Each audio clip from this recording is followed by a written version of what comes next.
All right, ladies and gentlemen, welcome back to another episode of Sports and Suits. Hey, keep it closer to you. Not up. Like Mine closer. good here? Yeah, Okay. Right here. yeah, close to your body. You want me to restart that whole deal? Yeah. All right, ladies and gentlemen, welcome to another episode of Sport and Suits. We got old buddy here, Lex Capitano. Yes, sir. That's right, of the Capitano crime family. Just kidding. Just kidding, Frank. You know we love you, man. But yeah, man, go ahead and introduce yourself. And Yeah. Appreciate you having me on, Steven. And brought a little gift. You got it on there. National Meat Day shirt. A little charity event I do. But we've known each other forever. I played football. I'm born and raised here in Tampa. Yep. Played football at Jesuit. Ran track there as well. Went on to play at Furman University and recently hung up the cleats, hung them in the rafters, and now just work in commercial real estate development here. yep, So, yeah, I love it. everything's So going you're well. working with your dad's like deal? Yeah, working with Lion Partners Development. It's our family offices development firm. So, Okay. like my boss, actually, funny enough, he left his former group. He developed a Chick-fil-A right there. No shit. Yeah, so Okay. stuff Okay. like that. That's Okay. stuff we're doing. Nice, nice. Yeah, man. Like you said, I've known him for years. My old agent Mhm. is his mom's brother. So, I mean, just Uncle Peter. Yep. yep, it's a crazy deal. Ever since I started training quarterbacks, Pete was like, yeah, my nephew, plays receiver and is going to Jesuit and this and that. And I was like, well, shit, bring him on out. Yeah. And- COVID. That's right, COVID. Yeah, COVID was the start. Yep. I don't care what anybody says. COVID in Tampa was the best time to be alive. No doubt It about was the best time to be It alive. was the busiest I ever was or have been. I mean, we threw every day, Sunday to Sunday, probably. Yeah. And then, There's nothing else to do. yeah, I mean, I would throw and then I'd go home and I'd go fish or I would just do anything else. I mean, Yeah. you were just talking about it off camera. Like you would come throw with my group, and then you would go and throw with or run and catch for. Yeah, so we'd throw with our old group that we had, all the Tampa guys. And then once we got out of that little like major quarantine break, I was fortunate enough, my trainer, Dylan Smith at Suka, a bunch of NFL guys go over there. So I got to go throw with Blaine Gabbert, Ryan Griffin. Scotty Miller is a huge help, like with route running. No, Scotty, Yeah. Cam Brait. So I got to go and learn from those guys, and it was just incredible. I mean, that's Best a hell of an shape, opportunity. best shape I've ever been in, Oh, yeah. in my life. How they throw, it's like, so with the quarterbacks, it's like we're doing 50 throws today, and that's it. Oh, they have like a pitch count kind It's of deal. like a pitch count. That's right. That's funny, man. Route God. He actually asked me yesterday. We were at Deontay's house. He's like, "Do you quarterbacks have like a pitch count?" I said, Yeah. "I don't know what the hell that even means, dude." So they would go pitch count. So the first time I went out was with Brait, Ryan Griffin, and I got dogged because they were going fast. And Ryan's like, "We're gonna run. It's gonna be 30. It's gonna be 30 throws, so 15 routes each." And he would just name the route, and you would have to do it. And Yeah. it was like you go down, like you're going in, run the route, do the burst, all that good stuff we all know, and then you turn around as you're going out, and like just rapid fire, and it was just rapid fire. And I got dogged the first time, but then the second time it was fine. Yeah. Second time it was in shape after I'll that. tell you what, man. Those pro guys move at a completely different pace than Yeah.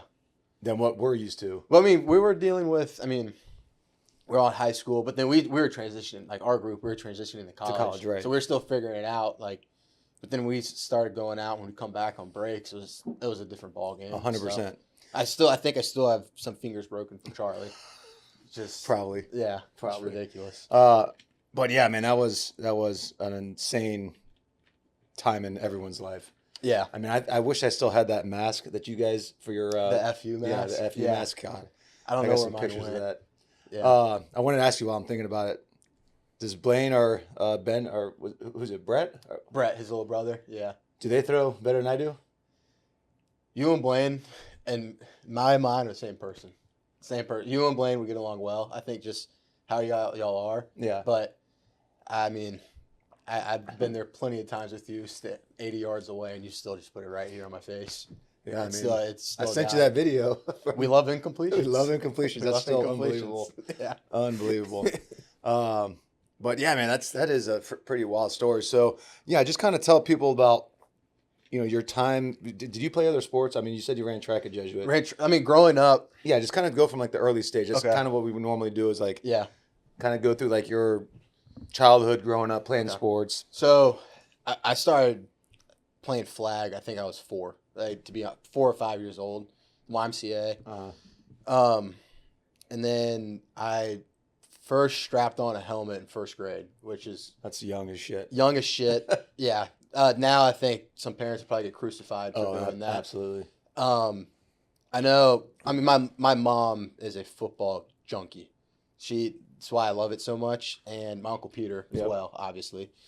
And I mean, I grew up going to Bucks games with them. I mean, Siege. yeah, Siege Siege today. today. I saw the very first Bucks kickoff return. I was 4 years old, and that's like this just memories and how much I loved football. Right. Still do. So I mean, I strapped the helmet on first grade. So I was 7 years old. I always played up. Always played up. Probably why I'm a little fucked up a little bit, maybe. But yeah. So and then growing up, I mean, just other sports when football season transitioned out, it was just like, we're gonna throw you into swimming because we need something to do. I'd go to Right. swim practice. Right after swim practice, I would go right into basketball. So it was always football, swim, basketball. But then I think once you get to a certain age, it's like swimming's a little stupid. Right. So I quit swimming, and it was just football and basketball. Then I realized Sicilian. I think all Italians suck at basketball, so I'm not doing basketball anymore. And stuck with soccer too. I always played soccer, so it was football and soccer mainly. Yeah. And then I hit 7th grade and became strictly football.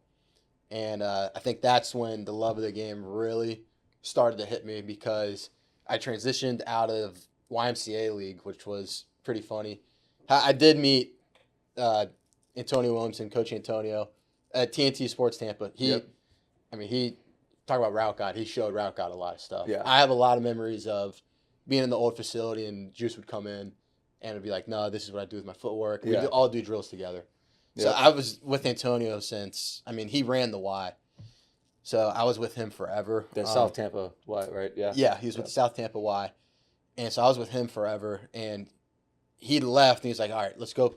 The Seahawks and the Raiders just merged, created South Tampa Okay. 49ers Yep. for TBYFL.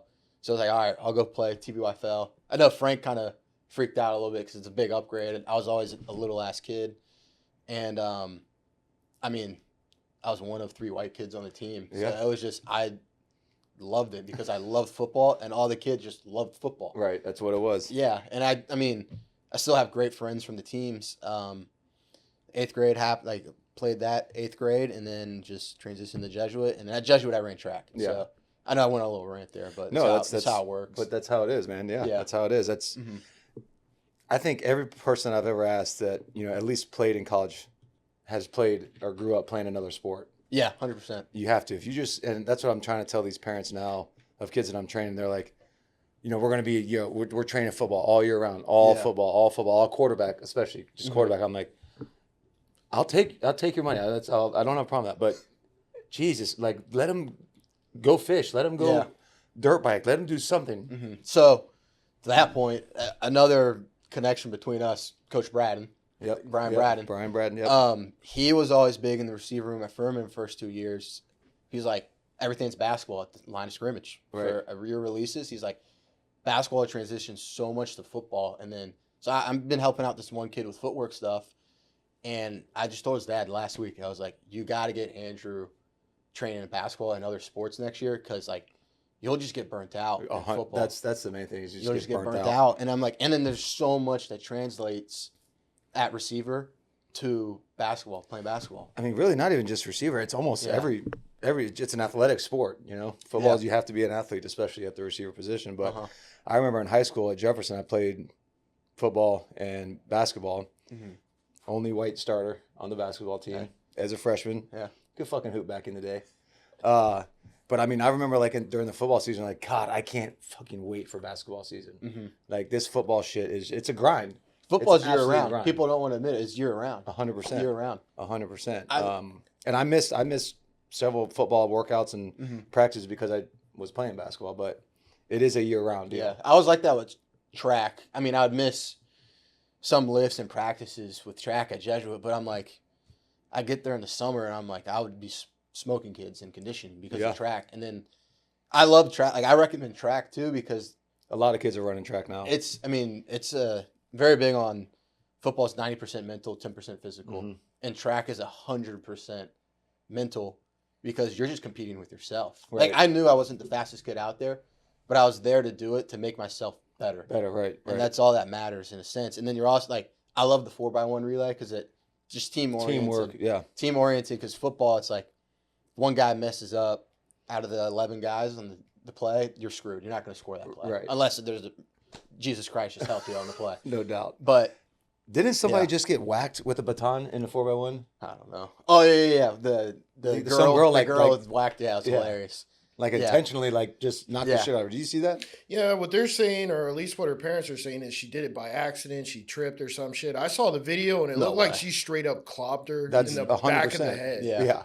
That's not an accident. Yeah, it was Yeah. a black chick to a white chick. So you know, Yeah. the media likes to spin that a little bit. Yeah, that's for sure. Yeah. The track stuff, though, I love the coach at Jesuit. Coach G was out there, and then Coach JT, he was Arion Naiden. If y'all know Arion Naiden, Mm-mm. he went to Hillsboro. He's an Olympic track runner, set to break like some of Usain Bolt's record. He Oh, was the young kid. Yeah, the young kid. Yeah, he played with Charlie. He played with Charlie. yeah, Yeah, I think for a year. Then he's like, and he realized he was. I'm an Olympic sprinter. Yes. Football's not my. So, coach at Jesuit was his coach, AAU coach and everything, and he'd come out to some of our practices, and I'm like, this guy is like the work ethic. You go out there and you see the work ethic you have to have Oh yeah. to just run faster. It's like I need to translate this into my summer conditioning and my summer workouts, and Yeah. that's just going to make me a better player. And then, I mean, I loved it at Jesuit because, I mean, we're all boys and we would push ourselves like crazy. Like Junior Van Ross, Ricky Yep. Parks, Caleb Williams, before Jordan, Young transferred out, Kyle Kelly was there. I mean, we had some dudes. Joquez was there. Both Bulls. Like, we had dudes. What the hell's his name? With the Giants. And Dane. Yeah, Dane. Dane. Dane Dalton. ran 1 year. But he was a year ahead of me. I mean, Dane's one of my best friends. He's Yeah. in my inner circle. But Yeah, I messaged him. Yeah. I'm trying to get him to come on here when he's back in town. Mhm. But I remember seeing him at a Team Tampa workout, yeah, Dane. and I was so- like, who the fuck is this kid? yeah, Dane. I think it was like maybe his sophomore year, and I was like, this kid's gonna be good. I give a lot of credit to my success to Dane. I mean, obviously we go do our thing, but then when I came in to high school, I was just kind of out of the picture with football. I'm Right. a South Tampa kid. It's like you're not like you got to find that cutthroat mentality. and 100%. You have to find it. And Dane I mean, I had that with Antonio, but to take that next step, Dane helped me out because he's like, "You're coming to 7-on-7 practice with me Yeah. at Proactive," and I'm like, "All right, screw it, I'll come." I get out there, literally the only white kid, Yeah. like literally the only white kid, and the starting defense, I couldn't even. It was top safety in the league, top safety in ESPN 300, top 10 linebacker. Dane was out there, so another top 10 safety. I think. Well, you want to talk about doing stuff It that was makes just you stuff better? like that. That's Yeah, what makes you better. I mean, first play, I line up at slot. I'm a deer in headlights. Yeah. DJ, he plays at USF. Awesome kid. Went to Plant City. Just whacked me right in the chest. I fell down. I mean, I was 130 pounds soaking wet at the Yeah. time. Yeah. Just whacked me right in the chest. Fell on the ground. He was like, "You got to get. He was like, "You got to start working." Yeah. I'm like, "All right, I got it." Talked to Dane, and Dane's like, "Keep coming out. Keep coming out." That year, I mean, we always say it, roach up, Yeah. put your head down and work. That's what I did. And I was on the B team. Funny enough, me and Mario Williams were on the B team. No And shit. Everyone knows Mario. Another good friend. And we just worked our asses off and became the two dudes of our B team. Yeah. And we made the national championship tournament here in IMG, and we were both starters Yeah. on the A team. Yeah. So, I mean, that's just how it works. But I'm telling you, man, that's what a lot of these kids don't necessarily know. You got to work your ass off. You can't, and you got to be consistent. You can't just go have a great day, then 2 shit days in a row. 100%. Really great day, Yeah. shit day. Bad day, great day. It's like you can't do that. You can't do that. You got to be consistent. And then with that, too, it's like, how can I add the value Right. to make that work? Like, okay, I'm being consistent, but they're still, like, shaky in my play. Like, where can I plug in and play? So, Right. like, I know it's 7-on-7, but I knew I was not going to start over Larry Hodges, Mario, and then, like, I mean, two of my all-time guys. Like, I know I wasn't going to start over those two guys. So I'm like, we don't have a fucking running back. Right. I'm playing running back. Yeah. I told the coach, I'm like, 7-on-7, it's swing routes, seams up the middle, rails. Angles. And Yeah. Everything. Texas, yeah. And he was like, all right, you got it. So I started the first game.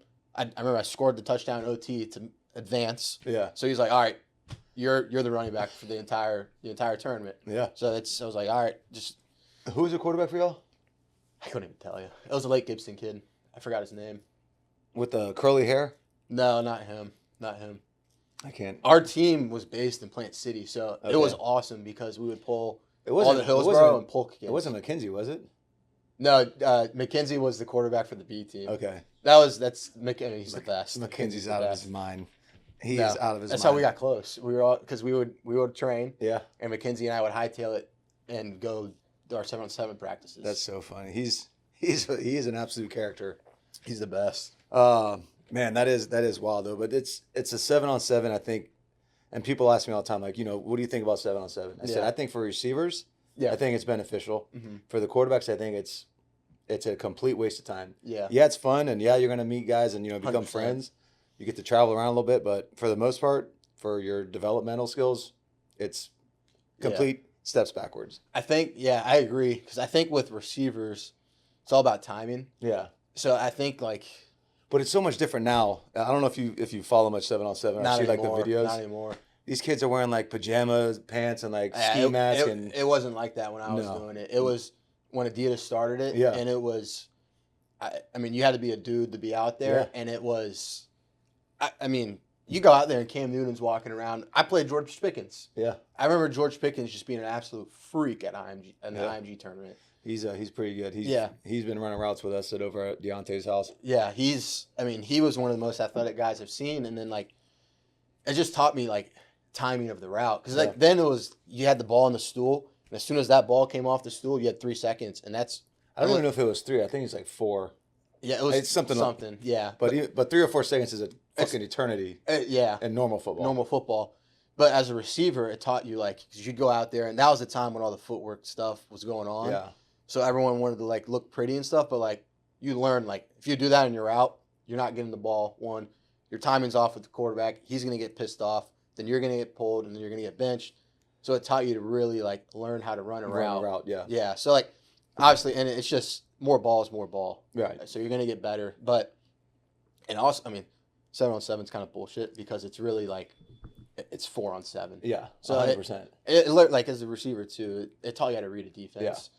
But, yeah, to your point with the quarterbacks, I'd agree. Yeah. I'd agree. No, and it's changed drastically. And I was with Team Tampa with Charlie and Yeah. Bootash. Oh, yeah, I remember Yeah, that kid. those guys. I mean, it was Coach Grady had those guys. I mean, Yeah. it was a well-oiled machine, Team Tampa. Yeah. And then I'll never forget, we had a tournament up in Tallahassee, and we're playing against the Miami Immortals, I think is Yeah, I remember that or too now. Yeah. Fast Force. Something. Yeah. We're beating their ass. Everybody starts talking shit. Next thing you know, guy pulls a freaking gun up and just poop, Yep. poop, poop. Yep. Like blast a few shots. I've never seen people scatter like It's not roaches like in my that entire anymore. life. It's not like that anymore, I think. Not that I know of. I don't know, but But that's why after that moment, I said I will never ever Mhm. go somewhere without a Yeah. little pocket rocket.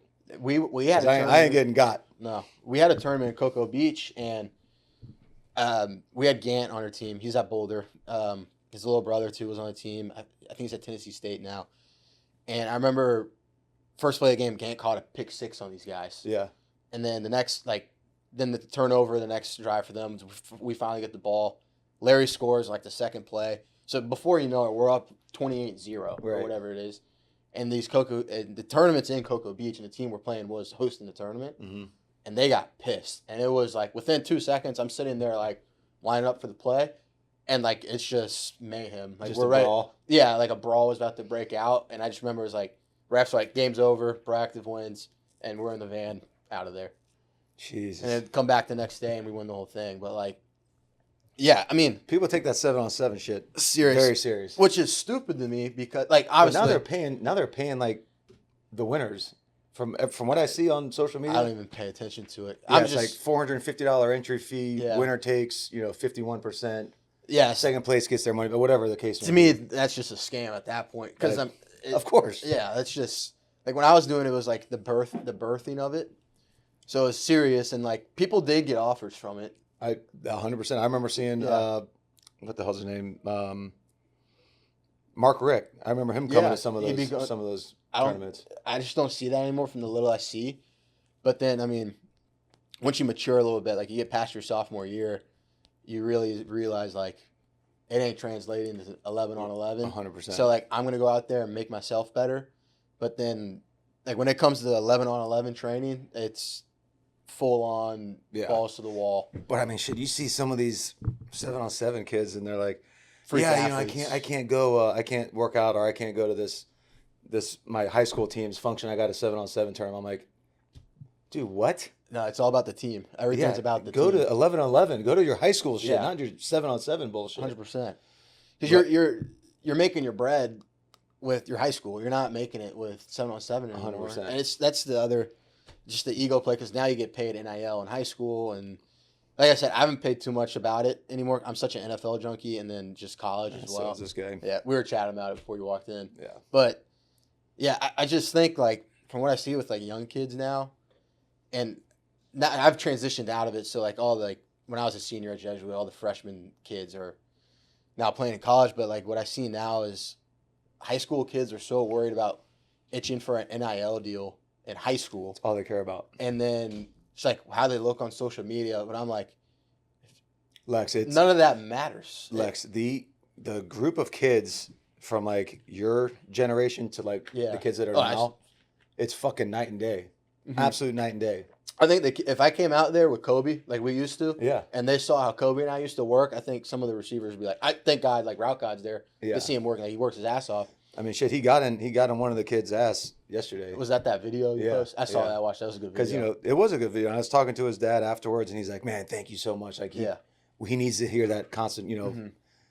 It wasn't even like an ash chewing. It was kind of like dude, if he tells you to throw the ball and do it on time, do what the fuck he's asking you. Yeah. You make a bad throw, you fuck it up, and he tells you to go get the ball, go get it. Don't put your palms up.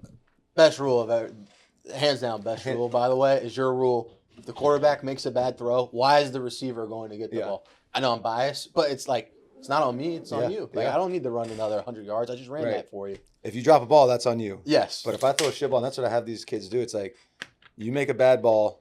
I can tell if it's a shit ball. I can tell if it's a shit route. Mhm. You throw a bad ball, leave it there, leave it there. You go get it. I You do go it- get that shit. I do it with the jet I'm training now. Just the one kid, that my mom, like it's family friend, we know him. I mean, you know, I probably have the worst arm in all of America. I'll make a bad throw to him, like stop right there. I'll go get it. It's like why you shouldn't be going to get my bad ball. Yeah. But I mean, I'm glad you said that. Also about like these kids that they're worried about what they're looking like, what their social media Yeah. is. After we get done working out, the first thing, I don't even have time to get into my car. Mm-hmm. I'm getting 5 or 6 text messages. Hey, send me those videos. Send me the videos from there. I said, for fucking what? Yeah. You're not posting them. No. I have to bitch at you guys to promote yourselves and post like the videos. I got to tell Memphis that. I got to tell, you know, you remember Eddie Mahmoudi. Yeah. So he's going to senior Blake. He's throwing the shit out of the ball. But it's like, dude, you gotta. I know it's fucking ridiculous and whatever that you gotta post all this stuff. You gotta sell yourself, man. You guys aren't Will Griffin. You're not a 4 or 5 star guy. People don't know who the fuck you are. Yeah. You gotta post it, tag me in all the shit, tag Route God, tag whoever you need to tag, and get your name out there. I think when I was in high school, it was at the right time because Twitter recruiting just started. Right. So it was like, okay, I do need to post these videos, but it's not in the sense of I'm chasing NIL and I'm not posting about myself. It's like I need to see like what coaches I can reach. Right. And that's the main thing about it. But Yeah. we'll take a quick little break. We're gonna All come back and finish talking about that kind of bullshit. Okay. What's the saying, Sean? Like, comment, and subscribe to Sports and Suits on all platforms, and make sure you hit that notification button so you can get hit up every time a new episode is released. We'll be right back. We got Nectar Nootropics. All right, it's got cognizant in it. It's got caffeine, 50 milligrams of caffeine. I'm going to go ahead and rip one right now. This is the Atomic Apple flavor. Absolutely delicious. I'll tell you what, man, I'm not a big coffee guy. Never have, never will be. But these damn things, 50 milligrams of caffeine, jumpstart your day, zap your brain a little bit. They got jalapeno lime, black cherry, spearmint, sweet mango, and fresh mint. And let me just tell you, the mint will light your ass on fire. It's a whole different kind of buzz, so to speak. But yeah, then they also got a new little operation they got running here. It's called the Zero. So there's no caffeine at all, but it's got all the flavors that I just mentioned. Like I said, jalapeno lime, black cherry, spearmint, sweet mango, and fresh mint. They're mini dry pouches. All the ingredients are listed on their website. They're listed on the can, so you're not getting a bunch of bullshit. And that's the way I like it, man. I don't want all the chemical additives in there. And this is the real deal. This is the way to do it, guys. If you just need a little brain zap for you in the middle of the day, in the work day, you're on the computer, you're working out, whatever you are doing, throw one in. I'm an upper deck guy. Throw one in there, get zapped for a little bit, and there's no crash. You don't feel drowsy afterwards. And yeah, I'm a firm believer in this thing. Again, this is the Atomic Apple. I'm a huge fan of this flavor. I'm looking forward for them to send me the jalapeno lime. So again, folks, you can find them at nectar.energy. And when you spell nectar, it's NECTR.energy. Energy spelled, the normal way. You can also find them on Amazon. They're now on Amazon like everybody else. So you can find them on Amazon as well. Same name, same spelling, NECTR. Again, you can use my discount code Garcia5 and get a nice little discount. And like I said, get your brain zapped, get to work. All right, welcome back, folks. Yeah, I think we left off, talking about NIL and the whole difference in society from, even when you graduated high school. When did you graduate? 2020, COVID. 2020, Jesus Christ. COVID. Yeah, that seems like it was yesterday. Yeah, seriously. Yeah. I mean, I graduated COVID, and NIL was ramping up. Yeah. Grant, I do think there should be some type of payment for Absolutely. college. You get it. Yeah. I think the Manziel and Tebow, even with you, during y'all's eras was a great example because, Tebow's jersey was being sold for Florida making, I don't know, A ton. $15 million, and he gets $0 with his last name and number on the back. And then say he makes $15 million. That $15 million is going right to the program that he's making all that money for. Right. It's like you deserve something percentage. Yeah, of something. I 100% agree. And here's what, anyone that ever asks or that has any sort of opinion on it, they always ask, what do you think on NIL? Mm-hmm. I think the transfer portal is the fucking worst of the worst. It's so bad. I got stories. And I'm sure, I can only imagine. Yeah. But like the NIL itself is a double-edged sword. On one hand, like guys should be getting paid. Mm-hmm. The other hand is like, why the fuck are we paying this incoming freshman quarterback who has never taken a college snap? We're going to pay him $10 million? I don't get it. I don't get it. And I tell people, if I'm the starting quarterback at that university and this kid's getting paid $10 million, I'm getting paid $1 million or $2 million, whatever the case may be, we're going to have a fucking issue. That's going to be a huge issue in the QB room and the whole. Obviously, we weren't in the locker room at Texas, but Quinn and Manning. Yeah. It could have happened. You never know. 100%. But like the transfer portal, assistant coach I had at Furman for all 4 years, love him to death. I call him like, hey, how's it going? He's like, the transfer portal. He's like, I don't even want. It's insane. He's like, the first call you get when you call a guy, he's like, this guy's great. Talk to my agent. When am I going to get paid? Right. And then one of my best friends is coaching at JMU now. Called him and he's saying the same exact thing. It's everywhere. And then my roommate from Furman's at Boulder, and he's like, before I got here, it was like I messed up. He's like, I didn't ask about NIL, so he was like, I didn't get paid as much as I could have. He's like, granted, he's like one of us. He's like, I just want to play football. Right. And that's another thing. I don't think there's guys that are like that.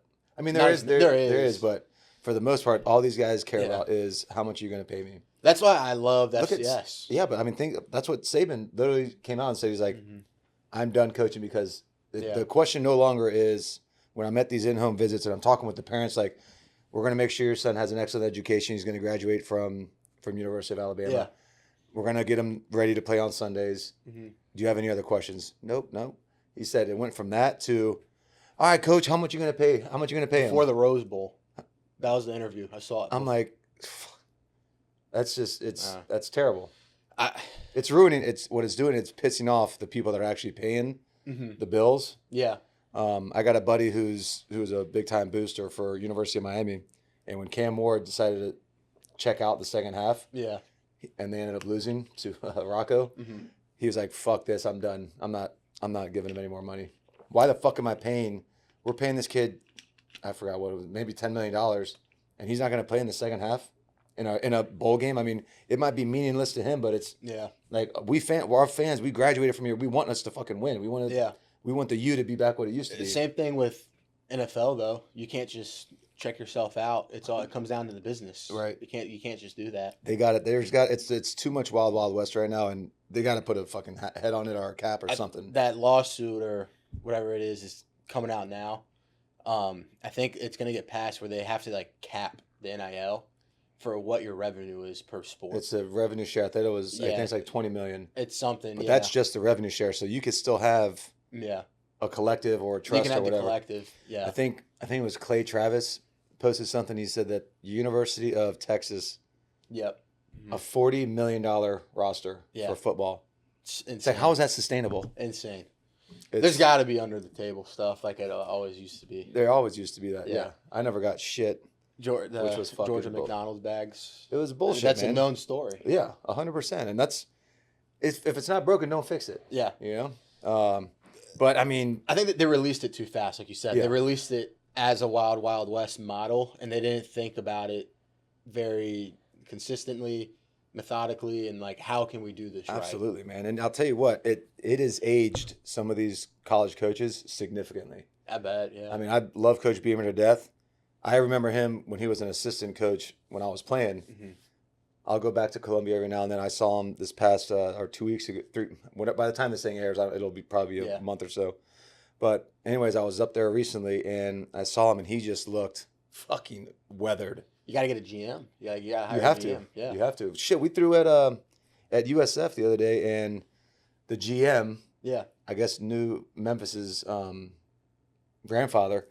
And it was like, oh yeah, I'm so and so. I know you're Papa Wayne and this and that. And Steven, I remember you and this and that. How's everything going? I was like, good. I was like, yeah. What are you doing at USF now? He's like, oh, I'm the GM. I'm like, you have a GM for college football now. You need it because a head coach shouldn't be negotiating. But that's what it was. So we're going at these events in Columbia, and I was at the very end. It's kind of there's a bigger room than this, but I mean, all these old white-haired, rich motherfuckers. He's got to go in there, shake hands, kiss the ring, the whole deal. Then he finally gets to me, and I'm like, Coach, how you doing, man? You need a fucking beer or what? He's like, I need a shot is what I need. But he's like, you gotta bust your ass to recruit kids out of high school. Mm-hmm. Then if they play well, you gotta bust your ass to recruit them to stay at your program. Crazy. Because guess what? They're having Lenore Sellis just came off a pretty decent year, especially the latter part of the season. South Carolina's paying him $2.7 million now. It's crazy. Said Auburn offered him like 5 or 5.5. So if I'm Lenore, so I'm like, that's another part of the double-edged sword. It's like, you can only make money this portion of your life in this sport. It is a blip in the whole. Yeah. So why not try to make as much as you can? I agree, but to that point as well, though, that might not be the best solution for you, because you can just athlete A or whatever, you can be balling at UF, but then say LSU comes in and offers you another $1 million. That might not be the best fit for you, and you go there and you're not playing well anymore. So you miss out on that, and I think you piss off and you scorn that UF fan base. Yeah. But that's what I'm saying. It's why not make as much money as you possibly can while in college? Mm-hmm. NFL's not guaranteed. No. Shit, these guys are taking pay cuts, leaving college to go to the NFL. 90% of the kids in college football are probably making Power 4 are probably making more money than they ever will in 4 years than they will the rest of their lives. 100%. Yeah. So I get it, 100%. I get it, but at the same time, if you're a kid that is on the brink and towing the line of making the NFL, you got to do what is best for you in a football role. Yeah, but that's another. My brain is working in mysterious ways. It's like, so if you're at University of Florida, you're making $1 million. Yeah. LSU calls, they're going to give you $3 million or $2 million, whatever the case may be, just more for your senior year or for your last year. You piss off that entire Florida fan base as you look seen as like a traitor. You come back to Florida, you have a boss that's a Florida grad, and he's like, yeah, fuck you, I'm not hiring you. Yeah, I saw what you did to my team. It could happen. Yeah, and It's a resume almost. Yeah, I mean, 100%, Yeah. 100%. And I think about it all the time, and I really never thought about it until recently. My dad was like, "Did you ever think, South Carolina? Did you ever want to live there like permanently?" I was like, "Absolutely not." Mhm. He's like, "Well, why not? Like, you could be making a lot more money doing a lot of other things in Columbia or in, the state of South Carolina." I was like, I have no interest. Yeah. I need to be around salt water. I need to be around Same thing. the sun. I'll go to Greenville every weekend. Yeah, I can, yeah. but like I gotta be. I Yeah. gotta be here. You I have can't to. be landlocked. Yeah, 100%. Yeah. 100%. I mean, we're both old Tampa families. Yeah. It's just how we are. But Yeah. That's. I'm glad you said that. Our families do go way back. The Cuban Sicilians. Yep. What Tampa is. Yep. What's What's the book that came out? I mean, it's an older book. Like wasn't it the Tampa Mafia or something? Or Cigar City Mafia. Cigar City Mafia. Yeah, I haven't even read that book. Oh yeah, no, my grandfather would talk about that all the time. I mean, the Garcias and Capitano's name is brought up. The Treficantes. It's like my cousins. Yeah. It's a hell of a book. So if you guys, Yeah. Sean, you ever heard of that? The Cigar City I Mafia. actually read it. What'd you think? I thought it was really good. Yeah, I need to read it. I need to read it up. You sound really excited about it. I mean, a lot of it's speculation, not really history based. It's like everything though. Yeah, Yeah. It's a good story though. It's a good story.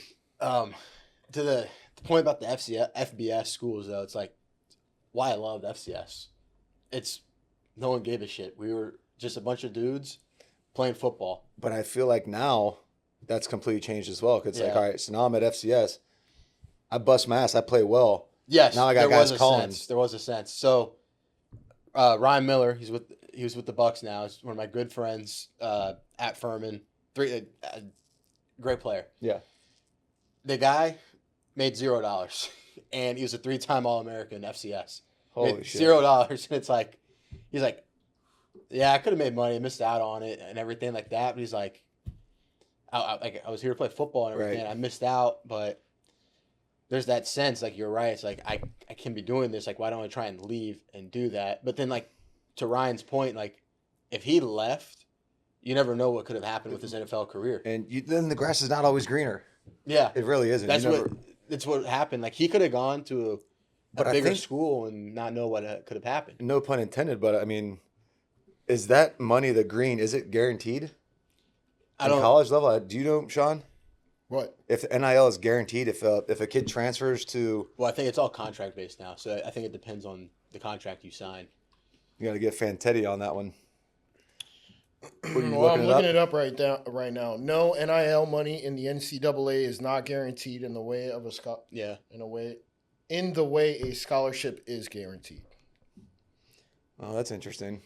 I don't. It's So no pay for play or performance based. Well, I guess you look at the thing that happened with UNLV quarterback last year. yeah. That was Joe Pizanski's. That was the guy that started in front of him at Really? Holy Cross. Yeah. So with Joe, his first OC at Holy Cross was my OC my junior and senior year at Furman. Really? Yeah. Okay. So there's the I think. whole Yeah, I do connection remember there. you saying Yeah. that. But the whole NIL thing, I mean, we can go on for hours. I mean, it's the whole thing, but I don't know. There's just so much. I think it just screws over a lot of coaches, players, and stuff. Like, it needs to happen. Like, players do need to get paid in a certain way. I just think they released it like the Wild Yeah. West, Yeah.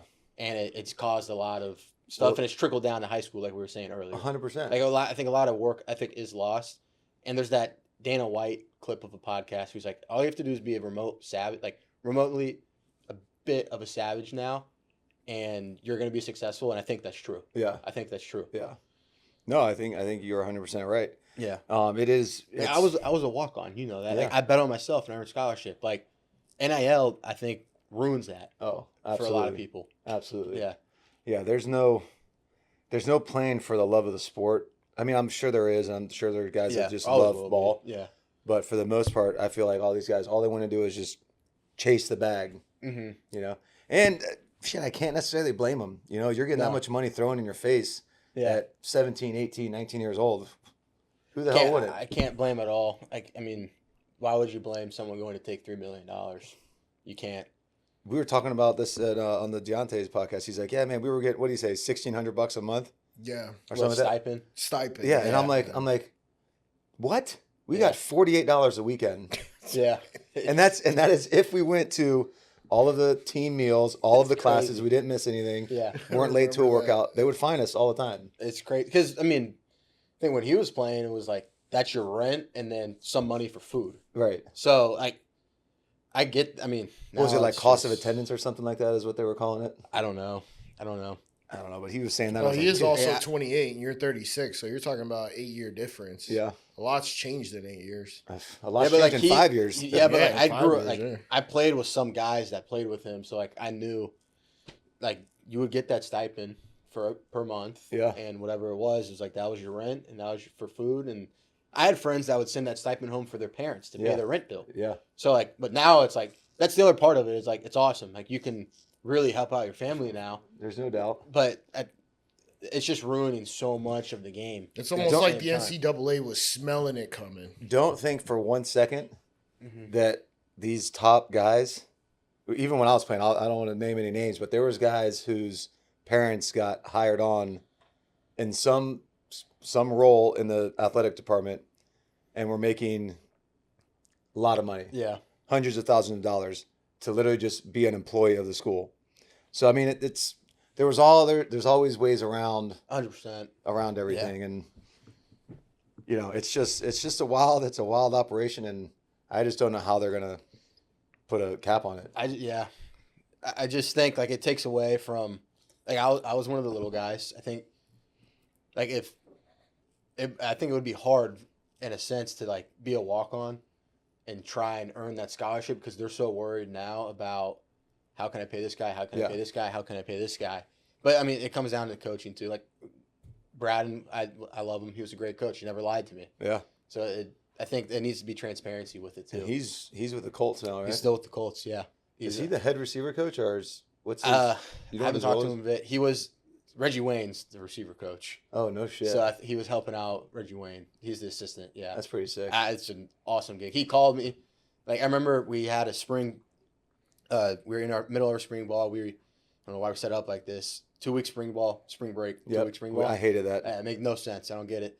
And the spring break, like right when spring break started, we called each other. We were like I like to get feedback from the coaches. Yeah. Just how can I be better? So I called him like, what can I do better? We chatted, whatever. On Friday, he called me like that Sunday, and he's like crying, like I took a role at the Colts. He called the whole receiver room at the same time and told everybody. And I like texted him after. He was like, I got that call like 30 minutes after we spoke, and I had no clue it was coming. Like I didn't even interview yet. Holy It shit. was something like that, and I'm like, how can I ever blame you? Like go. Yeah, Go. That's It's the awesome. pinnacle, man. It's was the awesome. NFL. Yeah, Yeah. Brian's a good dude, man. I like He him. a lot. never lied to me. I was getting recruited, went to the camp. I was the first ever kid offered at a camp for Furman. No shit. It was a PW, but I was the first one. That's what I was told by players and coaches. No shit. And I remember I had a call. I was trying to get like academic money, and he was like, they changed it. He's like, but I promise you, from what I hear from like you and Jesuit coaches, keep your head down and work. I promise you scholarship. Yeah. And even if you don't touch the field your freshman year, I promise to you. You work your ass off there. The PWs usually Yes. end up. And I ended up getting money my freshman year, which was, it was like one of the best experiences. Yeah. I wouldn't like, obviously you wanted a scholarship, like going in, but it was like I wouldn't want it any other way because like it just you worked my ass off and I loved it. Yeah. No, and that's kind of a lost art, but you know, they don't make them like us as much. It's trickling down. That's why I love Furman though, because I just felt like 90% of the dudes in that locker room were like some of my best friends.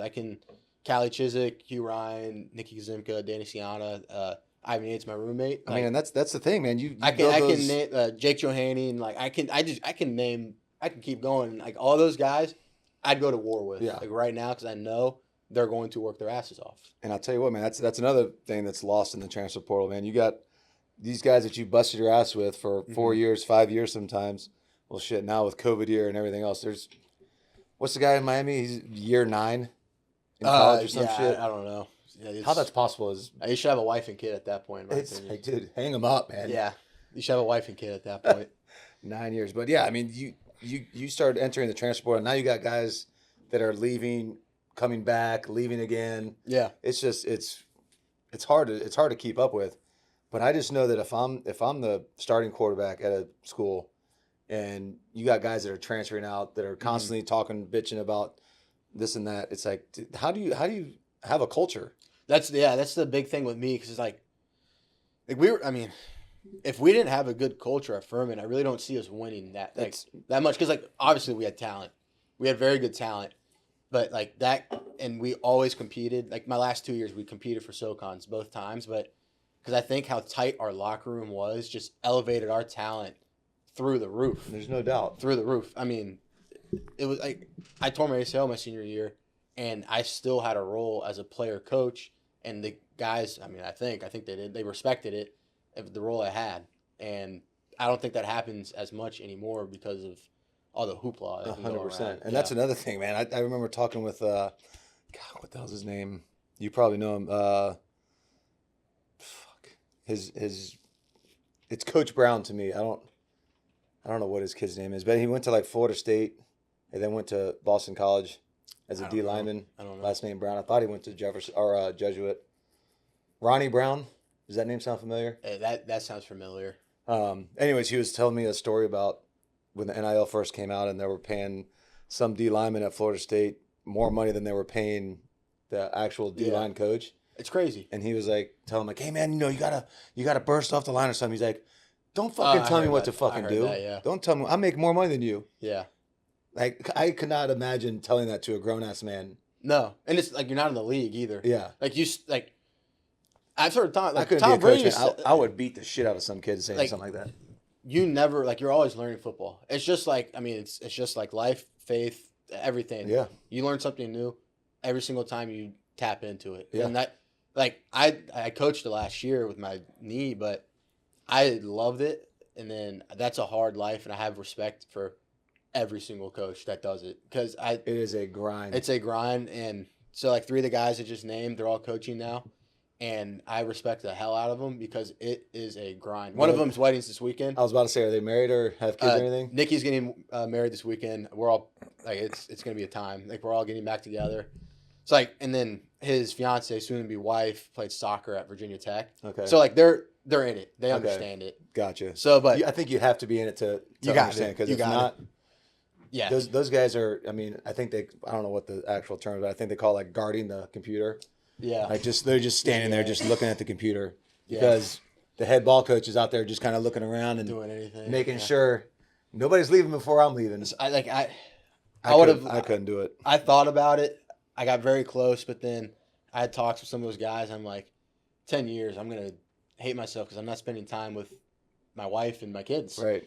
And then it's not enough money to you gotta really, Like I have so much respect for Brad and then my other coach, Coach Dudzik, who after Braden left, because like they absolutely love their families, and they're such good fathers from what I've seen, and I know how hard it is being in. Like they spend more time with me, right, like with the players than their own kids, and like you can only respect it. Yeah. In my mind. But I'll tell you what, I got a couple buddies that are college coaches, and they're trying to look for something else to do. Yeah. Because they're like, dude, this is just I want to start a family. I want to do other things, and so yeah, that's a tough gig. Yeah. That's a hard ask. I'm happy, like, as much as blowing my knee out sucked, I'm happy I got to see that side of coaching, because I think if I kept playing, I probably would have just dived into it and not know what I was doing. Right. So it was great. And then like my girlfriend at the time, like I was like, I think about coaching and everything, and like having that thought in my mind about like down the road, like kids, family, whatever, like date to marry, all that, like how I think, I'm like, I think Chrissy would kill me if I get home at 9 every day. Cause like during FCS, 9 is early. Yeah. Like FCS playoffs, like, I mean, you're at the facility. Like, I would help out. Like, that was when I was really like doing those hours. Yeah. Be there at 7, and I'm home at like 1. She'd kill me. Yeah. She'd kill me. She wants to kill me right now. I mean, love her to death. She's the best. Helped me with my ACL and everything. Yeah. But I'm like, I can't do that. Yeah, that's a bad deal. Putting myself in her shoes, like as a girlfriend. Like, no way. Yeah, that's a hard deal, man. But yeah, you got to respect these coaches, and I feel like with these kids that are getting paid that much money, I feel like that's kind of kind of going away as well. I get with coaches, like it can be very egotistical too, but like if you have a good coach, they only care about making you better as a human being too. Yeah. And like Yeah. you need that as a player. I mean, that's the main thing is, at least that's what kind of Coach Spurrier used to preach is like, football is a very small fraction of your life, but it's equates to what your life is. If you're fucking chaos on the field, Yeah. your life is probably chaos. I mean, with actual like behind the desk corporate work wise, it was. I mean, obviously, I miss the locker room every day, everything like that. Well, don't say that yet. We're gonna take a quick break, Okay. and then we're gonna come We'll back go and back. talk about your transition from football, Yeah, coaching, Where we ended. yeah, Yeah, and let's do then it. and now what you're doing now. So okay. don't forget, folks, like, comment, subscribe, get your notifications set. The whole operation. Sean's a hell of a lot better at this than I am, but you guys know the deal. All right, take it easy. We'll be back. We got Nectar Nootropics. All right, it's got cognizant in it. It's got caffeine, 50 milligrams of caffeine. I'm going to go ahead and rip one right now. This is the Atomic Apple flavor. Absolutely delicious. I'll tell you what, man, I'm not a big coffee guy. Never have, never will be. But these damn things, 50 milligrams of caffeine, jumpstart your day, zap your brain a little bit. They got jalapeno lime, black cherry, spearmint, sweet mango, and fresh mint. And let me just tell you, the mint will light your ass on fire. It's a whole different kind of buzz, so to speak. But yeah, then they also got a new little operation they got running here. It's called the Zero. So there's no caffeine at all, but it's got all the flavors that I just mentioned. Like I said, jalapeno lime, black cherry, spearmint, sweet mango, and fresh mint. They're mini dry pouches. All the ingredients are listed on their website. They're listed on the can, so you're not getting a bunch of bullshit. And that's the way I like it, man. I don't want all the chemical additives in there. And this is the real deal. This is the way to do it, guys. If you just need a little brain zap for you in the middle of the day, in the work day, you're on the computer, you're working out, whatever you are doing, throw one in. I'm an upper deck guy. Throw one in there, get zapped for a little bit, and there's no crash. You don't feel drowsy afterwards. And yeah, I'm a firm believer in this thing. Again, this is the Atomic Apple. I'm a huge fan of this flavor. I'm looking forward for them to send me the jalapeno lime. So again, folks, you can find them at nectar.energy. And when you spell nectar, it's NECTR.energy. Energy spelled, the normal way. You can also find them on Amazon. They're now on Amazon like everybody else. So you can find them on Amazon as well. Same name, same spelling, NECTR.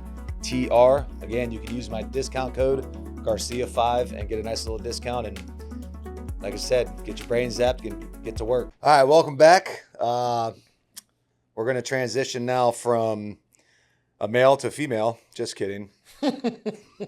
Absolutely just kidding. Shit's unbelievable. That's a whole nother can of worms. That's part 2 for us. Yeah.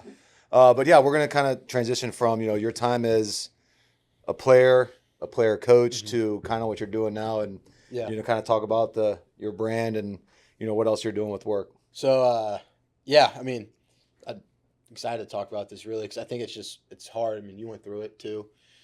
It's hard when you stop playing. It's very, very hard. Yeah, it's hard because I mean, like I said, I started first grade. Yeah, I started in first grade, so football's been my identity. It's been my entire life. Yeah, and I mean, I've been telling that kid I train, don't take the high school days for granted. Oh yeah. If you look back at it, high school it goes by like that. And I think high school is the best form of football because it's strictly ball. Now it's a little different, but it's strictly ball. And then Jesuit TC rivalry game, some of the best. Like it's just And then I hate to tell it to you, but Jesuit Jefferson, they're in my district. When I was playing, beat y'all 7 out of 8 times in 4 years. But I would take those. I love those games. I would. And so you have all that, like you have all the energy and you're always with your boys, like the training room after the game. And the Jesuit, my parent, I was so fortunate, they would just order the shit ton of wings and pizza. Yeah. And all like the same 10 guys. I always had 2 buddies, Coop and Marcos, but then a bunch of other kids would come over, like Ricky, Larry, Dane, Bowles kids, a bunch of other kids. We'd all come over and hang out at my house with pizza and wings. And now like those days are gone. Yeah. And like you just like, this is shit you remember though. Exactly. And I know every single one of those kids like probably misses that day. Oh yeah. And then you go into college and then you're in it because you're in a hive mind. In my mind. 100%, man. You go from like you're at your parents' house, you have Yeah. your buddies over to your parents' house, you are in your own little comfort zone, Yeah. and then you leave and you're Hmm. 8 hours away from Yeah. home. Both of us were. Yeah. We both were in South Carolina. It's like now you're in the shit. yeah. You know, there's no, There's something about it, like I just loved it because I went up to Furman not knowing anybody but Braden Gilby, who we played with each other at Jesuit, but Gilby was still 2 years older than me, so I didn't know him great. Now we're great friends, but like, and my coach Antonio taught me, he's like, be comfortable. Sorry, Being uncomfortable. and uncomfortable. Yep. And I just loved it. And going in as a walk on, I'm like, I'm here by myself. I'm here to bet on myself and be the best teammate possible, like I was at Jesuit. Mm-hmm. Like, I can solely say I was probably the only kid on Furman that knew every single kid's name on the team. Like, I knew That's pretty sick. I knew every single kid's name on the team. Like, I made it a point. Do you think do you contribute that to like your upbringing, like your parents and 100%. Yeah, 100%. I do. I can't deny that. Yeah. Even just being around like you, because like we were so tight with our crew, Right. and then stuff with Antonio, and then Jesuit as well. Takes a village. Yeah, it takes a village. I mean, you're not going to win without everyone in line on The the support, team. yeah, 100%. Yeah, so it's like you're so used to like falling in love with the process, and you have to as a football player, or you won't get better.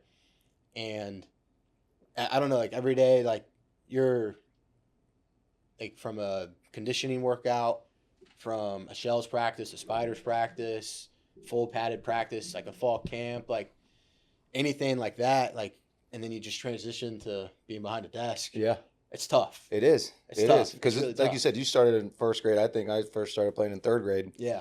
But even that, like little league, is not even close to the same. You go into No. high school, it is. It's a different High school is a beast. little bit of a grind, and then Talent- you go to college. His talent starts to level out. Yeah, Yeah. but then you go to college, and it is. Oh. You, I mean, I tell people all the time. I think it's a great quote. I didn't go to South Carolina to play school. No. I went there to play football. Yeah, I didn't commit to walk on, but whatever. Right. I didn't go to Furman for academics. I went to play football, Right. and I know I wouldn't have gone to Furman without football. Yeah. Obviously, school and matters. that's but- your school absolutely matters. And I wish, and I tell Memphis and Yeah. anybody, I wish I would have taken it more serious. But you go from that is your entire life for 4 or 5 years, depending on if you get redshirted, is structured. Yeah, It is absolutely structured. and especially someone like football junkie. It's like I was off the rails. Like I didn't really know what to do, and Right. then And then once that's over, then to your point, like Yeah. once that's over, then you're like, holy shit, now what? oh yeah, like if I like a bad day back in the day, like I'm going to hit the field and do footwork by myself. Yeah. Just something. And then, I mean, like my senior year, like after like I was all done, the very first thing I did after season ended, after I was coaching, was go get a job, because like I know like I can't stay cooped up, not doing anything. Yeah. Like obviously I had my ACL rehab, which like I don't know, it's because maybe I'm just fucked up or I'm an absolute maniac, but like I fell in love with the process Yeah. because I think it translated from football. Like I think I had just annoyed the trainers at that point because I was in there twice a day, Yeah. just doing stuff, getting better. But like, yeah, first thing I did was like, what's my other passion? All right, I love cooking. So I was like, there's a butcher shop in Greenville. I'm going to go work for the butcher shop. So I walked in and gave him my resume and got the job, and I was working there next week. No shit. I didn't know, I didn't know that. That's yeah, I loved it. Like dream job, butcher, but awesome. That's how it was. It was like, I didn't know what to do with myself. So it was like, I'm just going to find another one of my passions. And then, so obviously I graduated, whatever, and I come back home. I haven't been home in 5 years, technically 5 because of summer workouts and Right. stuff. And go on the job hunt, and it's like what, did I mess up not taking the coaching role? right. Like what am I doing here? Your brain starts wondering. Wondering, you don't Yeah. know what to do. It's like, Yeah. how do I translate? Everyone's like, football is a life sport, but it's like, how am I going to translate this and Right. everything like that? So I'm going around, and then my boss Burden at Alliant Partners, he was kind of helping me find a job outside of it, and we got super busy. Was he friends with your dad? They knew each other. Okay. They knew each other. Burden's another old Tampa family as well. Okay. Burden Tuttle is his name, and one of the other partners of Alliant, Spencer, they're like trying to help me find a job and everything, because Frank's mind and my mind was like, I shouldn't go work for the family business right away. Right. I need to go somewhere learn. and kind of again And get then out of your comfort zone. Yeah, get out of my comfort zone, and then maybe like I come back Right. in X amount of years, but you never know, I might not. So I went through the whole process, and then it wasn't working out. Like fortunate and unfortunate. A lot of people knew my dad, so there's like, you're gonna go work for your dad in a few years. I'm like, I sat there and I gave him the spiel, but then I had job offers, but still, like, as I was having the job offers, it's like, did I mess up not coaching? Like, Right. am I gonna love this? Whatever. But then I kept thinking, like, 5 years down the line, I'm going to hate. Like, I'm gonna hate not being able to like see my kid every day. Like my friend Callie, like he was like his dad's coach, and he's like, I only saw my dad at the facility sometimes. He's like, Yeah, I didn't see him that much in the fall. That's tough, man. It's not a family oriented. No Profession. And then I'm like, what about the spring? Yeah, I know you saw him in the spring. He's like on the road recruiting. Right. So I'm like, all right, I ain't doing this. Yeah. But then like still it creeps in the back of my mind. And then so went through the whole process, and then Burden approached my dad, and he's like, we need a young guy. We're gonna get really busy, and I would like to bring on Lex. This is how I was told. I was like, I like to bring on Lex. He's young, athletics, outgoing, whatever. And then so I think it took Frank a lot of convincing, and then I had to convince Burden as well that I was committed, like, and I wouldn't leave to go coach or anything. And I was like, no, I'm back in home. I'm back in Tampa.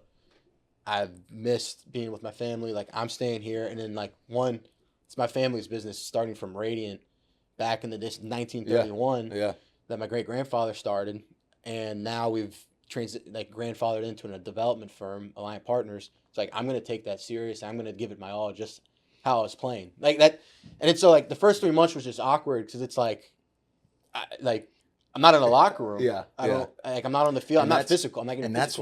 That's one of the biggest things that I miss the most is that locker room bullshitting around. You're being a kid. God. My locker was next to great friend Taylor Bell. I'll give Taylor a shout out because his mom invented Elf on the Shelf. So one of my best friends at Furman, the Elf is modeled after him. That is hysterical. It's awesome. Holy shit. Nicest kid ever. T Bell's the best. Then it was me, and then my buddy Ian Williams. He's got a chance for the league. He is the kicker, absolute goofball, the man. And then it was Ryan, who's in the NFL, and like just that collective right there was just absolutely you can't beat hilarious. That. You can't beat that. Like, you're never gonna have that cast of characters anywhere else. And then on the other side was like just Hugh, one of the captains of the team, played safety. He's coaching now at Furman. And then you had T Huff, our quarterback, who was an absolute dog, and just another Jacksonville, Florida kid. So I mean, you can guess how that goes. Right.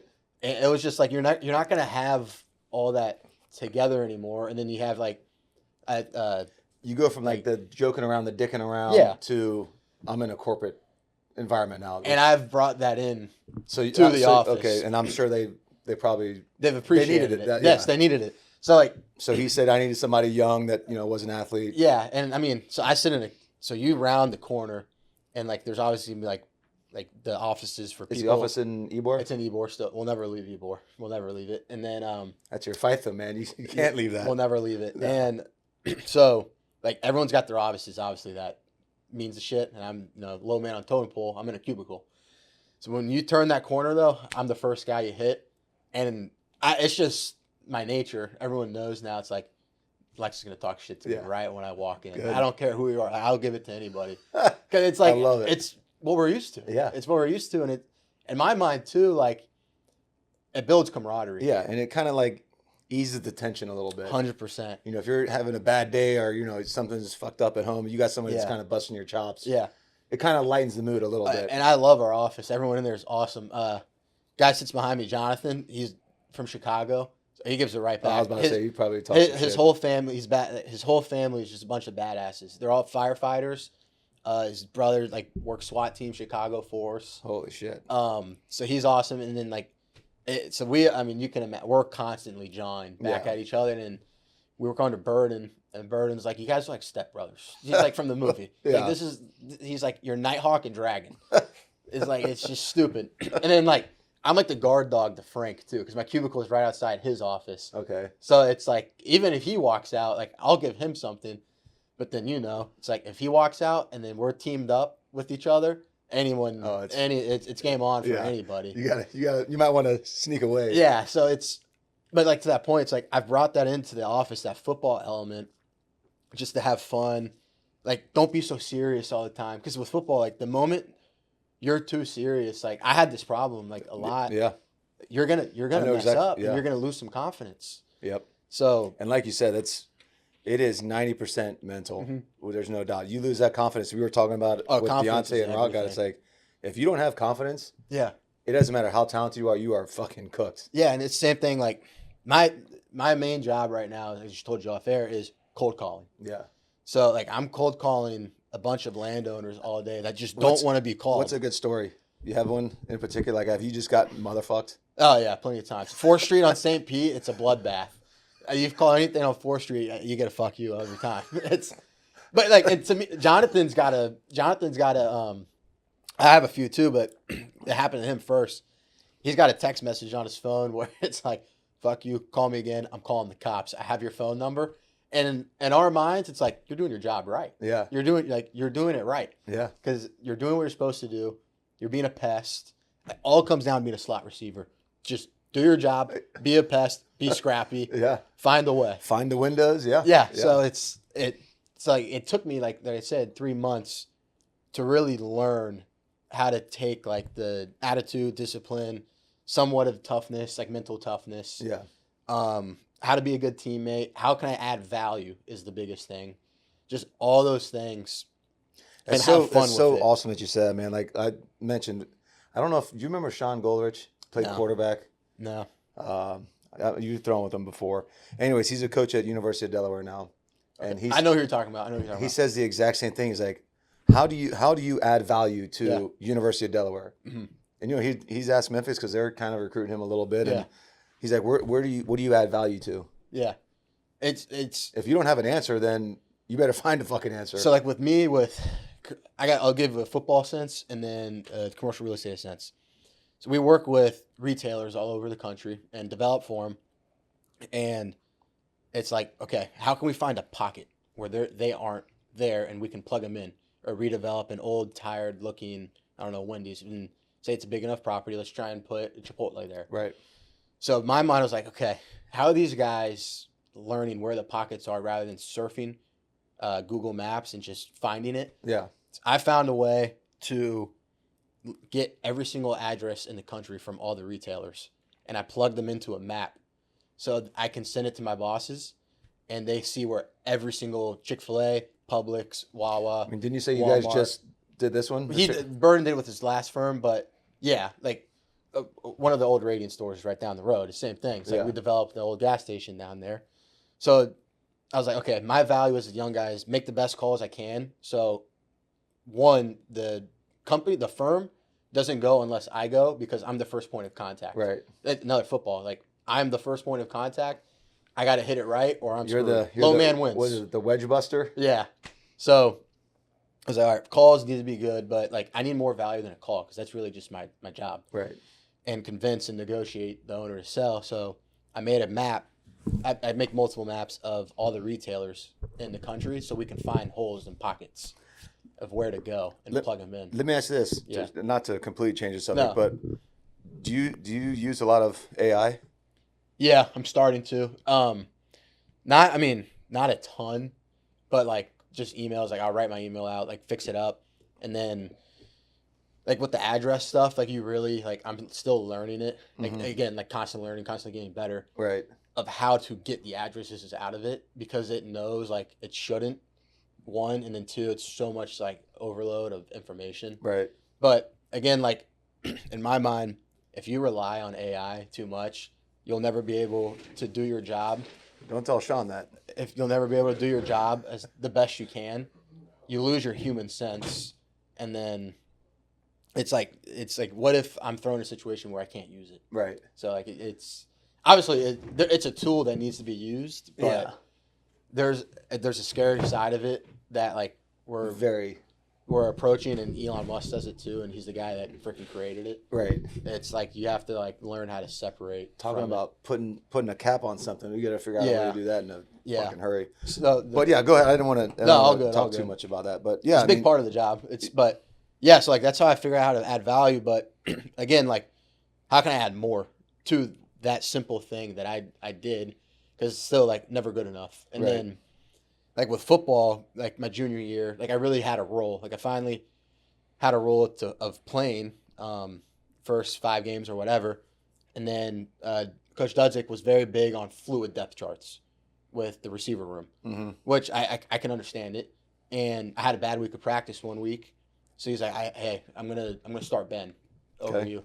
So I was like, obviously you're gonna be pissed. Right. It's like, so I go in, like, what do I do? Whatever. I'm straight up. I'm like, felt like I had a short leash, whatever. I was with the old coaching staff. And we had a good conversation. And then he's like, I just think this and that of Ben. I'm like, no worries. Ferg's one of my best friends still up there. And I went to the special teams guy, head coach, right after him. I go, I want to be on the punt return unit. I want to be like, what's the role? Yeah, I go, what's the role? Use me somehow. I'm here. Use Yeah, me. I go, what's the role? Like, how do I add value? And he was like, yeah, you started the first 3 weeks, and we changed the system, but he's like, you deserve to be on it. Like, all you do is work. All you're doing is like, he's like, you care. Yeah. He's like, you care more than some of the guys that have on it. Right. So I was like, all right. He's like, Spang, let me know what the job is, and I'll go do it. Yeah. So you put me outside as the like enforcer, whatever. Easy job, whatever. But like I took that job with pride, and then later down the road, with the season as we progress and get better, he's like, punt return unit is yours. Like you're calling the shots and the plays. Oh shit. So he's like, you're calling out what we're doing, if we're gonna fake it or we're gonna go. Like obviously he gave the play call Right. as we roll out, but like him and If I you would see something, it's like yes, and then him and I would discuss it before we rolled out or Yeah. whatever it was like that. So like that's how I added value to the team though, rather than bitching and moaning. bitching and moaning like and being a slap. Yeah. Like you can't be a slap. It's like what am I gonna do? And then the other aspect I always had in my mind too, you brought about my upbringing, like if I don't like, yeah, you're playing college football, whatever, you're doing something a lot of people didn't do in their lives, but it's like that's my identity, and my family's put everything into this for me. Mm-hmm. I can't let them down Right. more than myself. Right. It's like how much like you can't just quit. That's why like I know people quit, and I have no respect for quitters Yeah. I because agree. you quit on the other 100 people that were counting on you Right. and put in their time and effort for you as well. Yeah. So like you're not adding value to them when they added value to you Right. as well. Yeah. No, I think that's a very very valid point. Yeah. You know, with my whole situation in South Carolina, how abruptly that ended, you know, that's something that really kind of shook my confidence up. It's like, Yeah. man, I started 40-something games in the SEC and, you know, was a Beat the three-year Bama and starter, all that, you know, yeah. 3-year team captain, voted by the players. Yeah. You know, and you get kicked off the team. It's like, holy fuck. Still graduated. Yeah, I did graduate. Still graduated. Yep. So I got that, Yeah. which I don't use one part of my degree. I guess I minored in psychology, so I sometimes use that. This I is guess. therapy, in a sense. Yeah. Yeah. Somewhat. Yeah. Yeah. You know, it kind of is. Yeah, it is. All right. So then you got that. So you're working with that, and then you know, kind of talk about the national. Yeah, meet Meet day. day. You've been at them. I know. I'm still kind of screwed you on not being a judge. It's okay. You ask me every year, and it's like, oh But man, the man, year dude. before you were there the whole Yeah. basically the whole time. So, Sean, this is an event that yeah, y'all should come to. Man. It's legit. It's awesome. It's just a super fun Is it kickback. like butchering? Basically, so Kind of talk about like it, or do you want to pause and we'll do one more segment? and Let's talk- do that. Yeah, let's Okay. take a quick little break okay, right now. Then we're going to get into Yeah. his National Meat Day. Phenomenal event. It's grown fucking insane. from a backyard event to over 500 people. yeah, I Yeah. mean it's big time. In what, 2 years? 4. 4 years? Yeah. So stay tuned. Like, comment, subscribe, share, whatever the hell you guys need to do. That was your best one. Blast this thing out and let's rock and roll. We got Nectar Nootropics. All right, it's got cognizant in it. It's got caffeine, 50 milligrams of caffeine. I'm going to go ahead and rip one right now. This is the Atomic Apple flavor. Absolutely delicious. I'll tell you what, man, I'm not a big coffee guy. Never have, never will be. But these damn things, 50 milligrams of caffeine, jumpstart your day, zap your brain a little bit. They got jalapeno lime, black cherry, spearmint, sweet mango, and fresh mint. And let me just tell you, the mint will light your ass on fire. it's a whole different kind of buzz, so to speak. But yeah, then they also got a new little operation they got running here. It's called the Zero. So there's no caffeine at all, but it's got all the flavors that I just mentioned. Like I said, jalapeno lime, black cherry, spearmint, sweet mango, and fresh mint. They're mini dry pouches. All the ingredients are listed on their website. They're listed on the can, so you're not getting a bunch of bullshit. And that's the way I like it, man. I don't want all the chemical additives in there. And this is the real deal. This is the way to do it, guys. If you just need a little brain zap for you in the middle of the day, in the work day, you're on the computer, you're working out, whatever you are doing, throw one in. I'm an upper deck guy. Throw one in there, get zapped for a little bit, and there's no crash. You know, you don't feel drowsy afterwards. And yeah, I'm a firm believer in this thing. Again, this is the Atomic Apple. I'm a huge fan of this flavor. I'm looking forward for them to send me the jalapeno lime. So again, folks, you can find them at nectar.energy. And when you spell nectar, it's NECTR.energy. Energy is spelled, the normal way. You can also find them on Amazon. They're now on Amazon like everybody else. So you can find them on Amazon as well. Same name, same spelling, NECTR.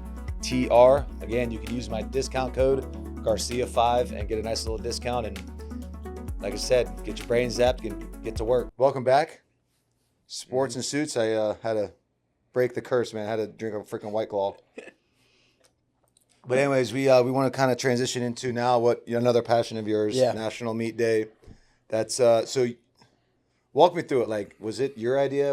I know you're... Yeah, so I think it was 2018. Frank made me clear out the freezer one day. We had way too much like wild game and stuff in our freezer. Mm-hmm. And I cleared it out. I'm like, what are we going to do with all this? Like, we need to cook it. And Heights Meat Market in the Heights, I went there that day and they had the kangaroo. And I'm like, let's just try this kangaroo. And they had a pork butt. I'm like, let's smoke a pork butt too. Yeah. Like, why not? And then that day as well, that day as well, we went fishing and we caught a bunch of snapper, mango snapper. And so we had like exotic surf and we had turf with the wild game. And then we had some steak and then we had pork. And I'm like, I'm calling this National Meat Day. Just being an absolute idiot. As I am. Like, I'm just going to call it National Meat Day. And then I drew up like a menu. I still have a picture of it. I think I still have the paper somewhere in blue Sharpie. Just it looked idiotic. Yeah. And my older brother Demi was all in. One of our best friends Kevin's was all in. And then my buddy Ox, one of my best friends, were like, yeah, let's just cook out and invite a bunch of people. Yeah. So it was us four, a bunch of my buddies from Jesuit, some football guys, and then Demi had some friends over, and a few family members came over. And just like a little family get together. It was just it was a kickback, and I mean it was just super fun. And then we did it between my birthday and my older brother's birthday, Demi. Okay. So it was like I'm June 18th and he's the 27th, so like there's always a week between us. Right. So we're like, all right, let's just do it then. It'll be fun. That's Saturday. And then it transitioned. Like the next year, it was like people caught on. It's like, hey, we're doing National Meat Day again. Yeah. So I'm like, yeah, let's do a whole pig. Yeah. So I did a whole pig. I remember doing the Yeah, you were there. Yeah, I came for that. So literally an entire pig. How'd you guys do it? So that year was at the house, and then the next year we did it Cuban style. We did it in the La Calachina. Yeah. We did it in the box. That's right. So then the next year, that third year, like third actual year of it. No, sorry, fourth year when you came. That was in the parking lot. It was in the parking lot in one of the office, our old office, and it was a charity event. But sorry, we got ahead of ourselves.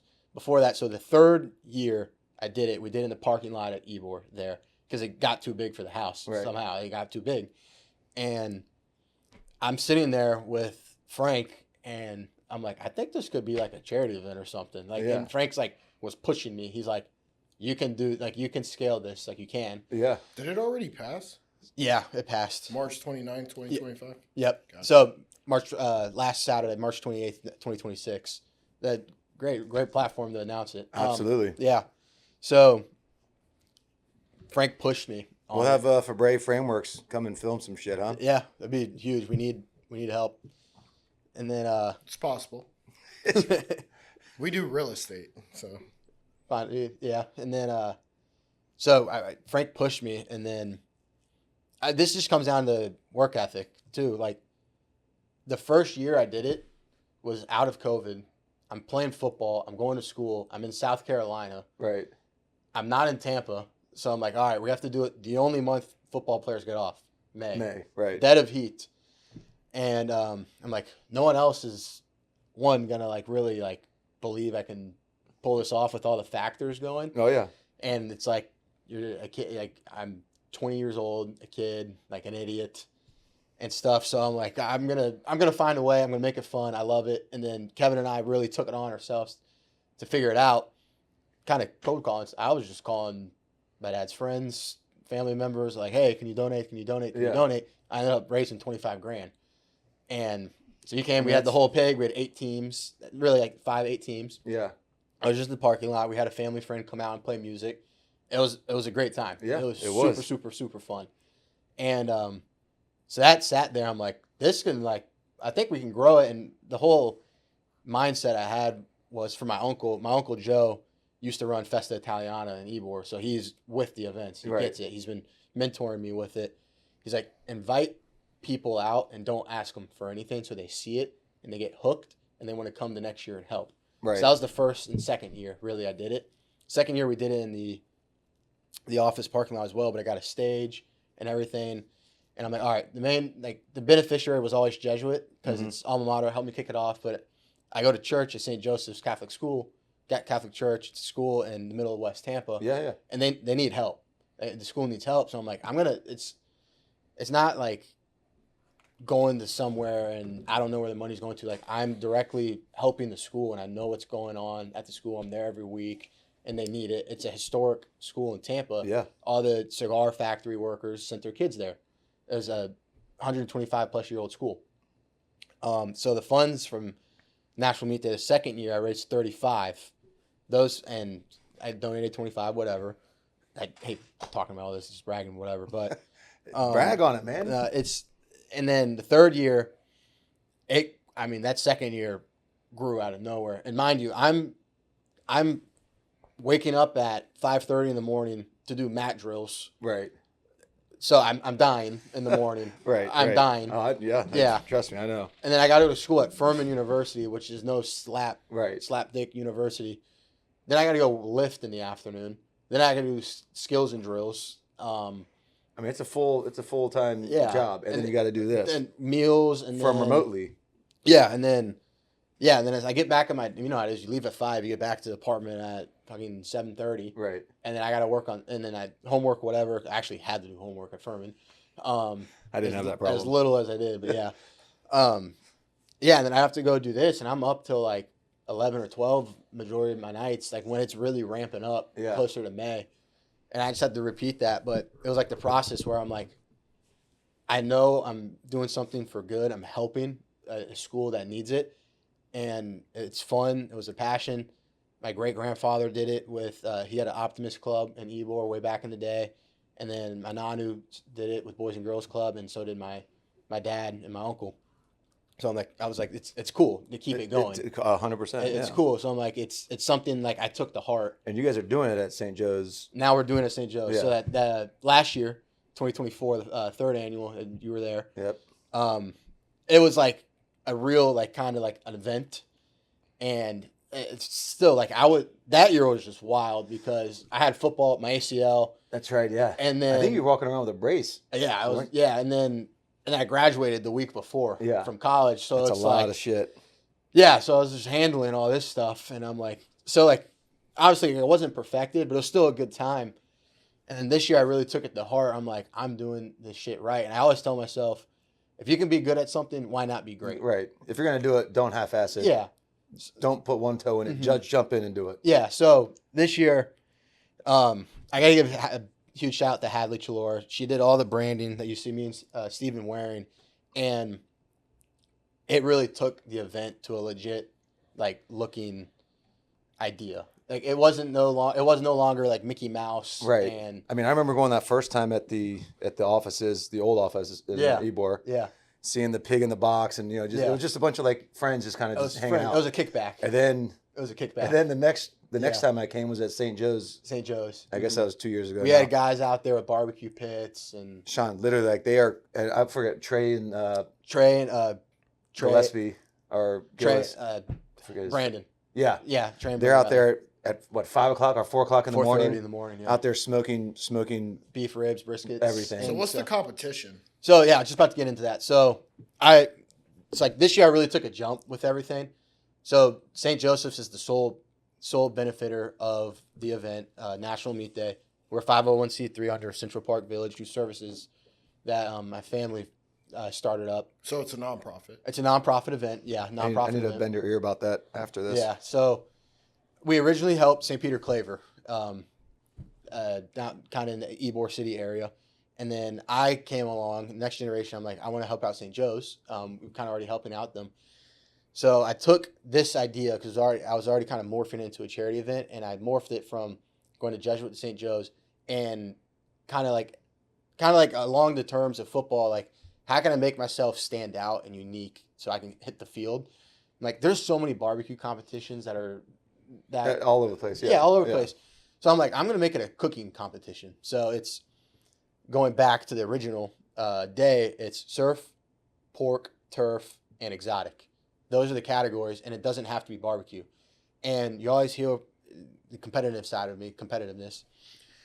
Everyone's like, I got the best brisket. It's way better than Everybody. Yeah, everyone's like, my brisket's the best. It's better than that ribeye you cook and your beef ribs. Yeah. So my idea is, let me see. Yeah. I want to see it. So we have people come out. The surf category, in my opinion, is the best. You have people come out there, surf oysters, lobster, mac and cheese, crawfish boil. I mean, the food is unbelievable. It's unbelievable. Yeah, we got some really legit. We had 25 teams this year. Jesus Christ. So I went from 5 first year really to 25 in 3 years. So that's the competition idea I had, and it stuck. People How can I liked be a it. judge on that competition? You just gotta ask me. So so it's stuck, and people enjoyed coming out to it because like I kept it a very old Tampa event. Like Fuente is a big sponsor of it. Everyone's out there smoking cigars. Arturo Fuente, Fuentes, yeah. So everyone's out there smoking cigars. You have a lot of old Tampa families coming out there doing their Cuban and like Sicilian dishes. And you got local breweries out there serving beer. My cousins at Wolf Haven come out. And That's right. I yeah. forgot. So Holy it's shit. it's a good time. And then this year we had Hulk Hogan do his beer as well. What is it, funny. American? Real American. Yeah. Yeah, it was funny. It was fun. So it was really just grinding and me sticking to my guns, being who I am as well as Kevin. Like it's like we can be pure idiots, but like those like being an idiot and like football, it's like if you take it too serious, then it becomes too corporate and you're not having fun. People feel that. Yeah. They feel that energy. Yeah, and then I think at the event too, it's like everyone's out here just having a good time kicking it back. Like it feels like I'm in my backyard. And that's what I wanted to do with the event and create that environment. I'm sticking to it, and I'm trying my hardest not to take that corporate jump so you lose it. Right. So that's why I think I always will do it at St. Joseph's because the event layout is big enough. It is big enough though. It is. So you know how they have the Italian club and the Cuban club in Ybor, and you said you're Italian Cuban. I grew up going to the Italian club. I'm Italian and Greek. Oh, Yeah. Greek. Okay. Mm-hmm. Why not do it during the festival at the Italian festival in Ybor City, where you can get a larger turnout? Because we don't do it anymore. The club's not big enough. No. So they closed down like 7th Ave, I thought. They don't do the Festa Italiana anymore. Oh, they don't. We don't do it anymore. Yeah. Oh shit. So that, yeah, I mean, we've actually talked about that. We just don't do it anymore. So, yeah, it just kept growing and growing, and I just wanted to keep getting better. So you're benefiting the kids. Like I go to the school, and like the cafeteria hadn't been redone in 50 years. It's like no one deserves that. Like they deserve better. So this year they had a stage, like their cafeteria is their stage, performing arts stage, and the cafeteria. It's used for both. And the stage was termite ridded, flooded from the hurricanes and everything. And they're like, it's time for a new stage. And I'm like, how much will it cost? Whatever. And they're like $80,000 all in, just whatever it is. For the renovations and the kitchen and everything. Yeah. So I told myself, I'm like, I'm going to get you $80,000. I don't care. Like, I'm going to get $80,000. Yeah. So I was like, all right, I really got to grow this event hard and fast. So I Right. brought on Hadley, make it look legit. And we did, and it drove, I think, 250 people there. And then not having really football and being home, I was able to meet people for coffee, lunch, whatever, really grow it. And then my Nanu has a good friend, Ted Couch, and he had a meeting with St. Joseph's about donating $25,000 to the school, just for the stage. Yeah. And my aunt invited me to it. She helps out with the school. My aunt Nicole, and she helps me out with this like crazy. Can't do it without her. I'm like, I didn't know what the hell I was walking into. Right. I was like, she's like, just come meet Joe Senior's friend. It'll be a good time. I'm like, okay. So he's in there, and they're like, he's gonna give like 10 grand, and I think me and my aunt kind of talked about it. It was like, I think him seeing the fourth generation walk in kind of hit him. Yeah. And he was like, oh shit, like, okay, this is awesome. He's committed. And he's like, I'm going to up to 25. And he's like, I want it going to the stage. Yeah. And I'm like, it kind of like took me back. Because Yeah. like, I don't think anything of myself. It's like, I'm just doing, like, my dad growing up is always like humble, hungry, always work. And Yeah. That's who I am. It's who I always going to be and be myself. So I'm like, I'm not thinking any of myself. I'm like, he just like recognized something. And I got to figure out like, how can I get him to take it? This is me thinking on my feet. I'm like, how Yeah. can I take him to not give it to the school solely? Like, I need to convince this cat to get it to meet day. Because Yeah. like, I need to like, Yeah. I told him like, I'm giving I'm the gonna money give- for yeah. the stage. Right. Like, I know it's going to the stage, but back of mind, I'm like, if I can I want it announce, to come from me. yes, Yeah. if I can announce this, then I really grow the event. Right.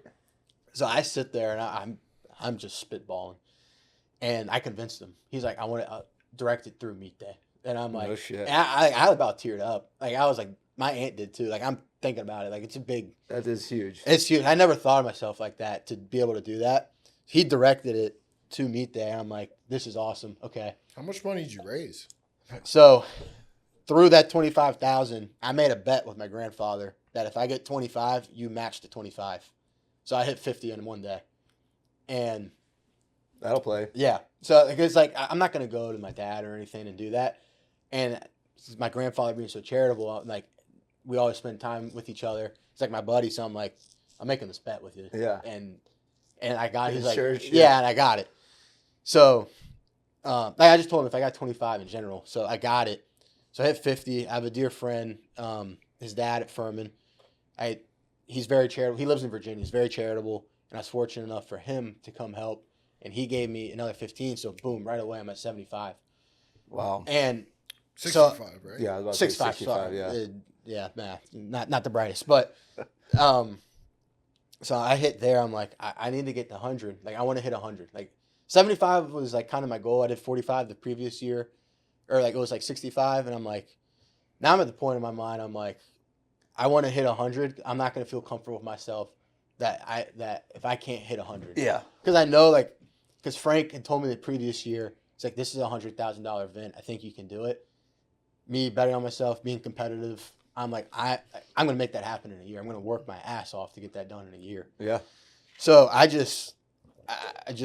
went hard and I got it done. I think if it's the same thing with football and work and life, like, you'll hit bumps and adversities, but like, use those tools to find a way to Advance and advance. like yeah. Like, there's like, If you hit a speed bump and you're like, oh fuck, Yeah. I'm done. yeah, It's like, no, I hit this thing. Now let's how do we move forward? How do we advance? yeah. What's the solution to the problem? So all in this year. Quitting's not a fucking solution. Exactly. So like, I'm not going to be. I could easily sit there and be happy with $65,000. Yeah. I did 20,000 more than I did the other year, but I'm not. I can always be better. Right. So being a 501c, you have to spend all that money or donate No. it, correct? You have to donate it all, but you can keep money in the account because like I keep money in the account to help amp up the next year through like paying people to market it and etc. So what's exciting about next year? What's going to go on next year? So it's the 5th year anniversary, which is going to be awesome.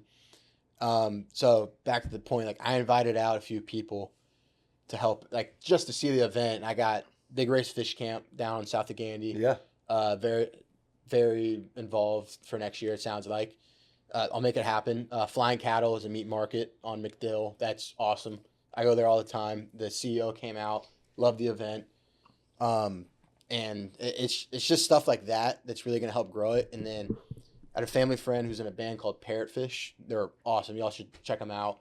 Like a kind of indie rock, and Yeah. they can do any type of music.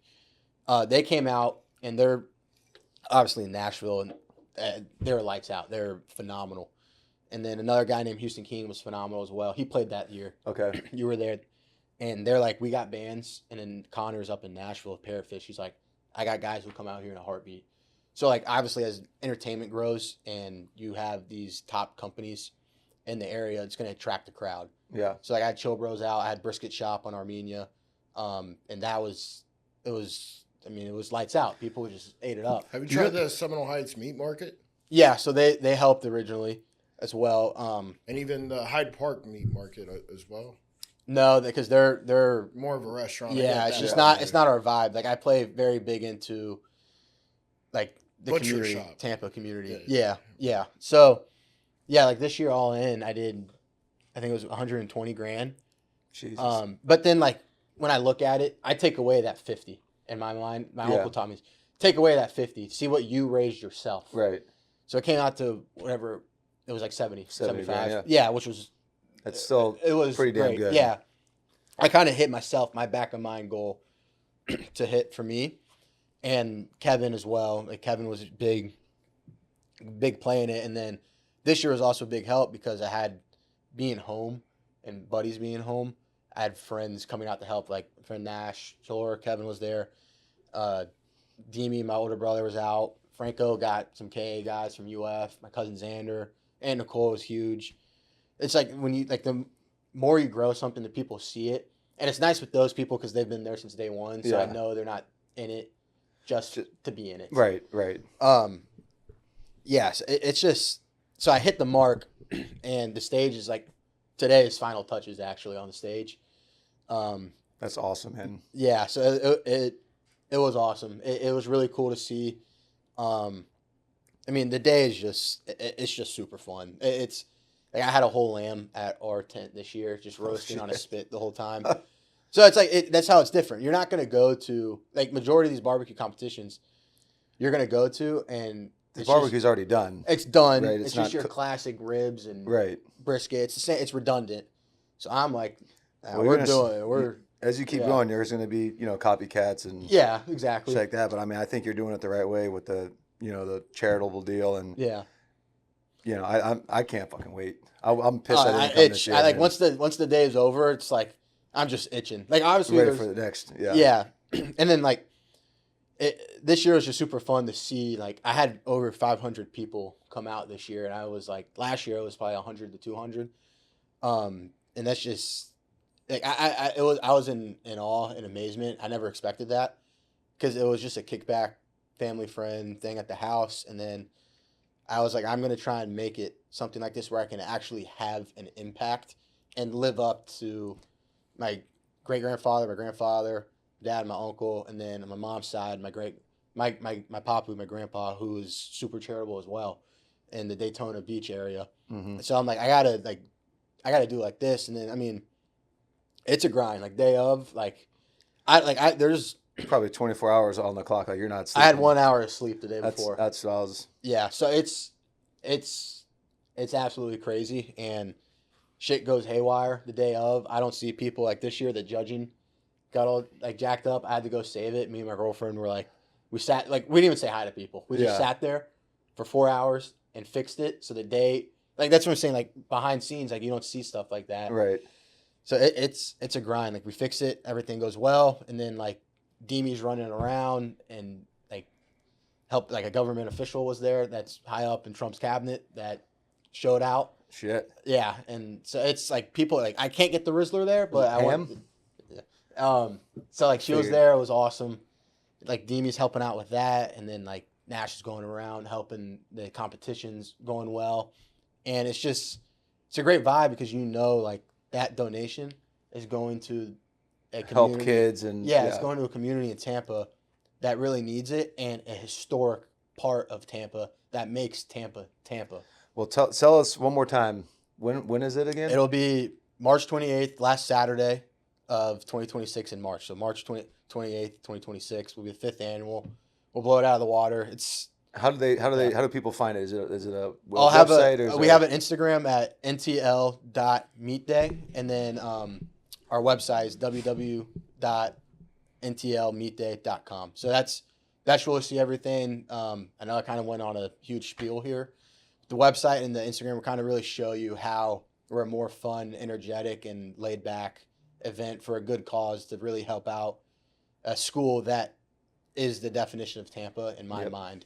Just Sicilian, old Tampa, Sicilian, Spanish, old West Tampa, Cuba, everything, the whole 9 yards. And I think Tampa needs to keep that in their identity. 100%. Helping out the community, because that's what it's all about, man. Yeah. At the end of the day. Any last thing you want to shout out or?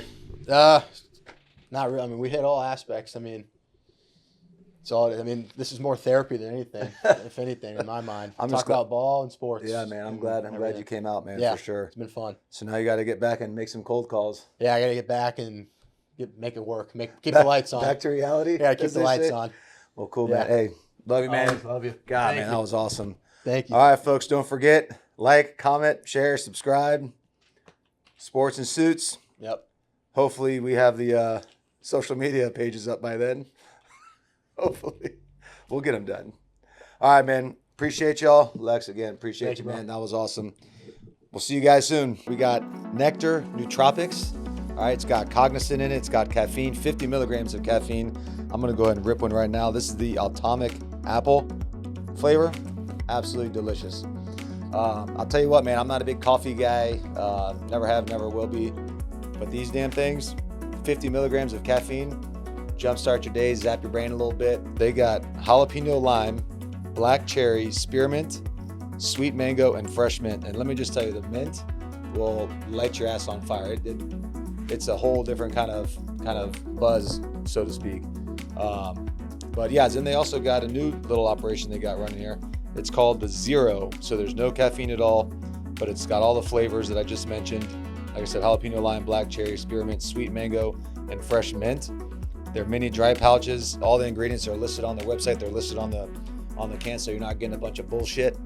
And that's the way I like it, man. I don't want all the chemical additives in there. And this is the real deal. This is the way to do it, guys. If you just need a little brain zap for you in the middle of the day, in the work day, you're on the computer, you're working out, whatever you are doing, throw one in. I'm an upper deck guy.